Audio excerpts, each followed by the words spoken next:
Dostlar, salam, bir daha ümid edirəm ki, yaxşısınız və artıq dünən öyrəndiklərinizi tətbiq etməyə başlamışsınız. Bir vacib məsələni də vurğulamaq istəyirəm.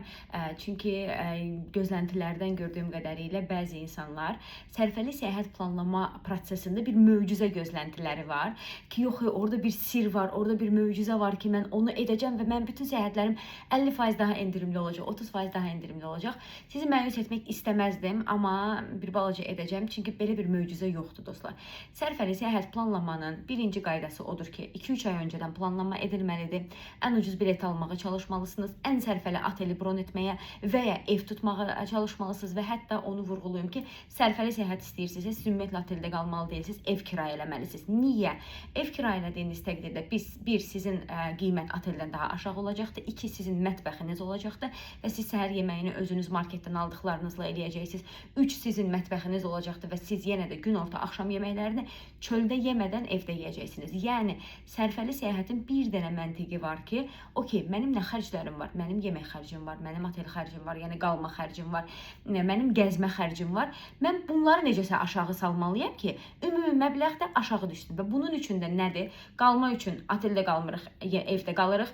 Yemək üçün restoranda yemirik, evdə yeyirik və ya da ki, sərfəli restoranlarda yeyirik. Onun üçün də mən sizə bounce tətbiqini dedim. Siz 50% endirimə dək restoranlarda yemək yeyə biləcəksiniz. Üçüncü məsələ gəzmək məsələsi. Əlbəttə ki, taksidən istifadə eləmirik, ictimai nəqliyyatdan istifadə eləmirik. Qəşəng, çoxlu gəzirik və beləliklə qənaət etmiş olursunuz büdcənizə.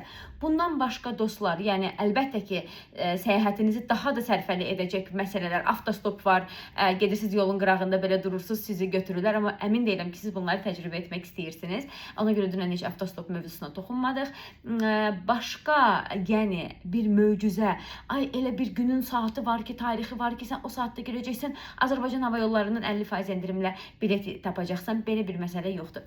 Və ən son olaraq da dostlar, sərfəli səyahətin bir dənə vacib məqamı var ki, siz sadəcə hava yollarının saytlarını izləməyə almalısınız. Məsəl üçün, Wizz Air hava yollarında mütləq bildirin ki, onlar sizə notification göndərsinlər, yəni və ya özünüz Instagram səhifəsini izləməyə alın və ya özünüz mütəmadi Wizz Air saytına daxil olub baxın ki, nə zaman endirimlər var. Azərbaycan Hava Yollarının sadəcə Instagram səhifəsində notificationları açın ki, sizə məlumat gəlsin. Onlar mütəmadi şəkildə endirimlər edirlər. İl başlayandan 2 dəfə endirim elədilər. Yay ayı ərzində normalda endirim baş vermir. Amma sentyabra, oktyabra, noyabra yenidən endirim elan edəcəklər. Bunlardan da xəbərdar olmaq üçün sadəcə belə deyək də notificationları açmaq lazımdır. Budur.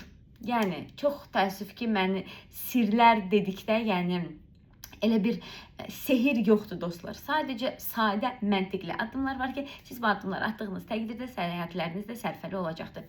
Hər birinizə gözəl səyahətlər arzusu ilə uğurlar arzu edirəm.